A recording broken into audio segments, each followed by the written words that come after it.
Hello, good morning. This is Bill. I'm going to go over some training here with Alex. For all of you who don't understand or don't know what Alex is our virtual assistant. We're using Chat GPT and OpenAI to analyze our customer processes, our customer interactions. Right now in the office, and all the phone calls are being managed through Alex. So what I want to do is start a training series so we can see how it works. So basically, we have several modules inside of Alex. The first module is dashboard. Then we have jobs. We have SMS notifier, phone calls, products. These ones that are not highlighted, like leads, campaigns, email marketing history, the templates, and recycle bin, these are stuff that you're not going to work on or use on a daily basis. So I'm not going to go over those unless you would like to have some more information. The Baru email linker is something we do use, and we do use documents. So we're going to go ahead and do a brief overview and kind of quickly describe what each module does, how Alex leverages AI in the module, and then we'll deep dive into each module in additional videos here. So let's jump right into it. Okay, so first thing I want to do is I'm going to go ahead and sign out, and this is the view you're going to get right here.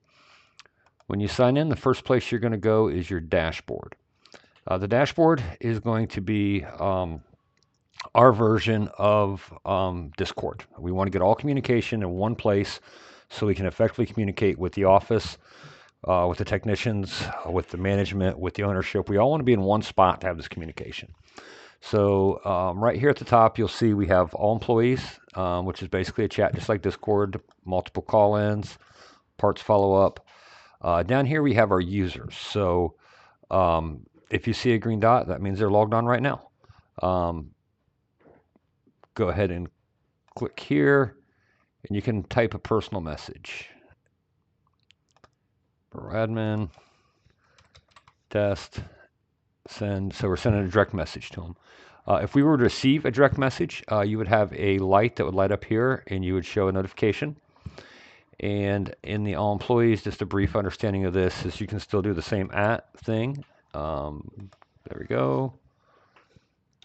Hello, enter, send. Now, if you want to respond to it, you can go over here and just click there, and you can type your message. It's very dumbed down, not a lot of features such as you would see on Discord, but this is basically a workflow for us all then to put together what features we would need as we move forward. So this is your dashboard, and if you click over here, this is going to be your personal settings. I click on there, I go to my preferences. On this page, some things that are important. Follow me. You click that, you can go to follow me, click it. Now the phone calls would follow me. So if my cell phone was entered in here, all the customers that were assigned to me would now ring to my cell phone. If you go down here, you'll see this is your office phone. This is the phone number that goes out when you make an outbound call. And I clicked the wrong button. And this phone number right here is my cell. This also could be a desk phone. So that phone number right there could be associated with a desk, and you could actually just put the follow me feature on. So instead of answering through the computer, you could just answer through a desk phone. So that's some important stuff on this page. On your profile is your mobile phone number. For any managers that need to have access to their customers 24 hours a day, 7 days a week, they're going to want to turn on the follow me. And it can also follow business hours. Auto follow will log you in and out based on business hours. So basically, you just put yes and yes, and you don't have to remember to set it. So there's some cool features here.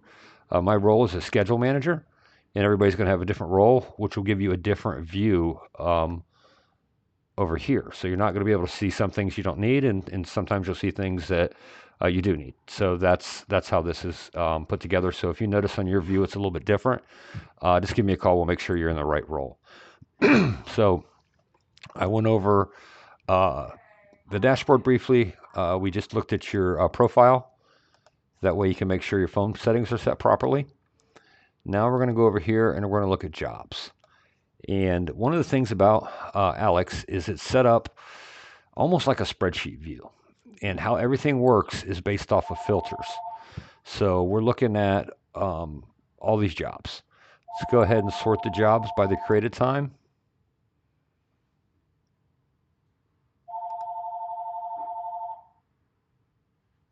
And we can see that this job right here was our most recent job, right here in Lexington.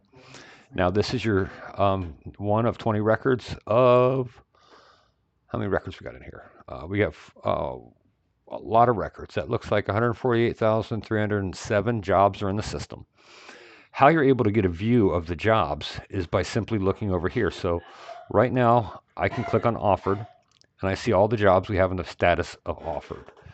We have 10 jobs in that status. How many jobs do we have in the status of scheduled? We have 359. This basically gets duplicated each morning off of dispatch based on the flags you put on it in the job stage. This will quickly be adjusting to directly reflect through front door, but right now it is a manual process. So here's all the parts. Okay, this tells us all the jobs that are going to have a parts flag. How that is set up and works is pretty simple. We'll get more into this later, but just a brief overview is I click that, I make a category, test, I go to my conditions here. My conditions is, okay, I want to pull up all the jobs that have a parts label that says it is in Cincinnati. Right there. So now when I hit save, the only thing I'm going to see are jobs that have a label saying that they're parts waiting in Cincinnati. We have 27 jobs that have the label parts waiting in Cincinnati. So that's how these views work, and that's how you're able to set up your views. And we'll get into it a little bit more in depth here in a minute. Then we're going to go down to contacts. Now the contacts is essentially the customer. So all these customers are attached to a job.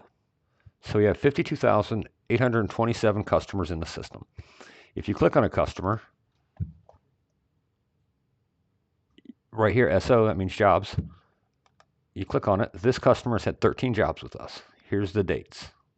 2019, 20, 21, 16, 19, 17. So these are all the jobs that have been associated with this customer. And it says contacts, but it's a customer. We'll get more into this in a minute. There's a lot going on with this page.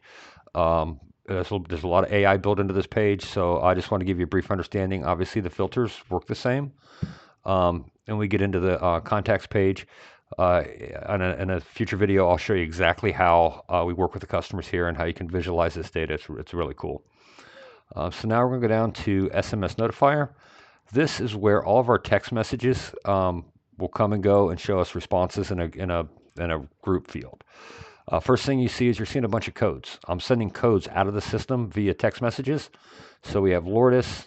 That's basically saying Lourdes took a phone call.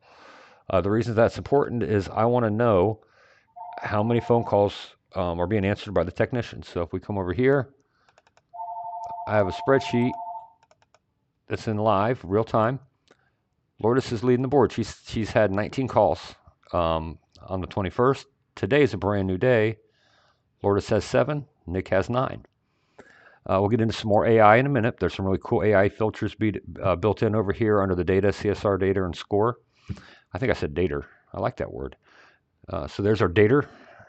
And let's go back here. So a lot of these are codes, but if you get back, you can also see where we have a text message for a new customer. Wonderful news. Her name is Iva. We've received a work order from.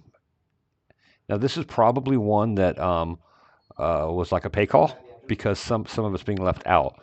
It has a template system in it to where it'll automatically fill in the customer's information. So that was most likely something we entered.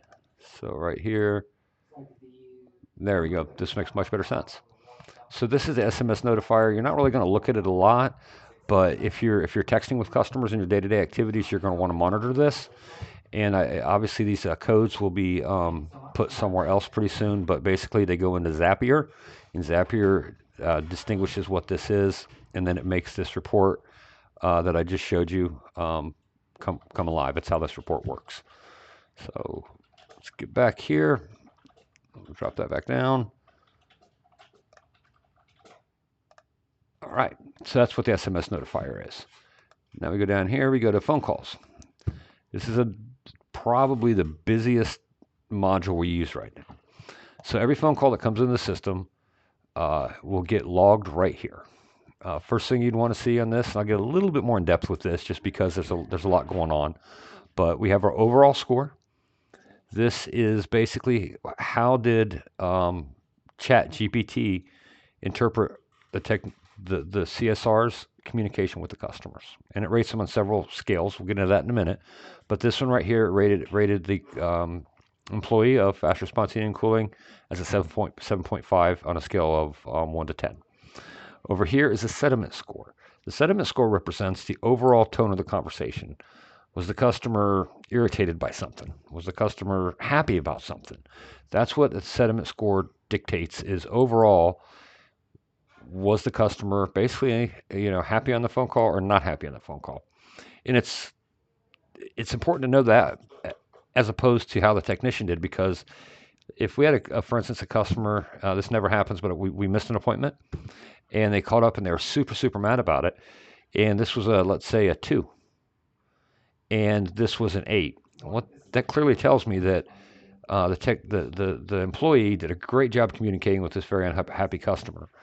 So it's really important to know this information. This is compiled in real time in a chart that is right over here, and then you can start identifying trends. Just real quickly, I'll show you the chart again so you can see what I'm talking about. But if we go to CSR score, it'll start identifying trends. So in real time, you'll notice that problem resolution right there, right here. As you see, Nick's doing a great job. His scores are through the roof. Then you can go down to more of a bigger overview, and you can start scrolling. And if you notice, the categories on C starts to really line up. So we know we have a problem resolution issue. Scroll, scroll, scroll. Okay, we start to get a pattern over here again. Then we got issue resolution, very similar to problem resolution. Quite honestly, I don't know what the difference is, but AI says there is one, so we'll go with it. So that's how we're using this information to identify problems in real time. If you scroll even further over, you'll see that the person that answered was Lourdes. You also see that Lourdes' name is over here. We have the contact, American Home Shield, the customer's name right here. This contact can be generated 2 ways. One off of the contact record, and or if it's somebody that's not in a database, it will come from caller ID. This would be your call recording right here. You could click that and you can listen to the call recording. Fast response heating and cooling. This is Lourdes. How can I help? Yes, is this the heating and cooling company?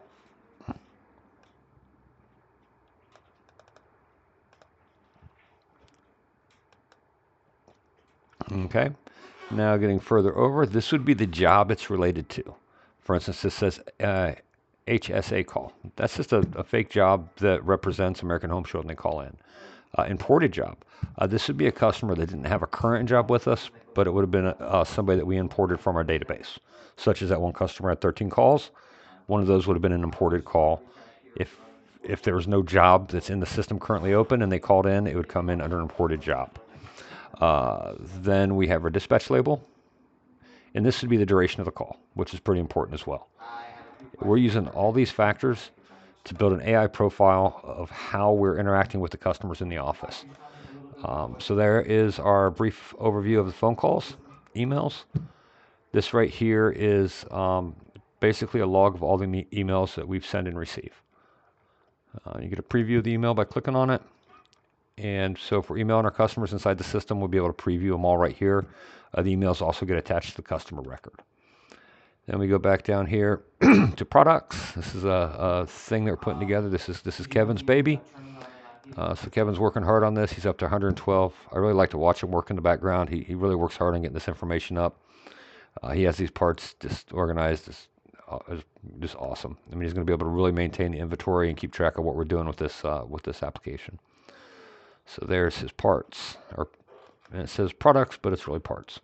Leads, again, it's a category we're not really using. We don't have leads right now.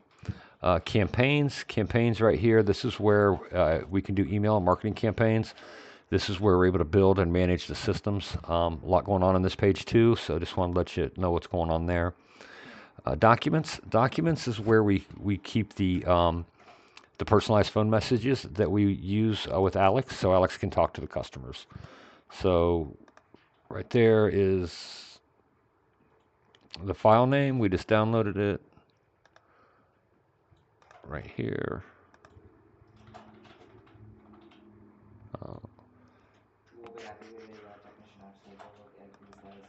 It's not letting me download it, but it's attached to job. So this is where we're going to keep our pictures, our documents, and also the messages that we send out to the customers, because Alex will start to talk to customers as soon as we get a direct connection with Front Door. I can't do it right now because we're using appointments as a scheduling means, but also as a way to organize our job flows right now, and it makes Alex confirm stuff that's not really confirmed. So you won't work a lot in documents unless you're probably a technician. You'll have a lot of stuff in here when you're a technician, but you won't see this. Then we got Mailgun. You're not going to mess with that. Web calendar, not going to mess with it. Most people won't mess with settings, but in the settings, if you're a manager, you'll have your CRM settings, which controls all this. Then you'll be able to manage the users. And that's just basically, you can work with everybody right here, which is the same thing as your personal preferences.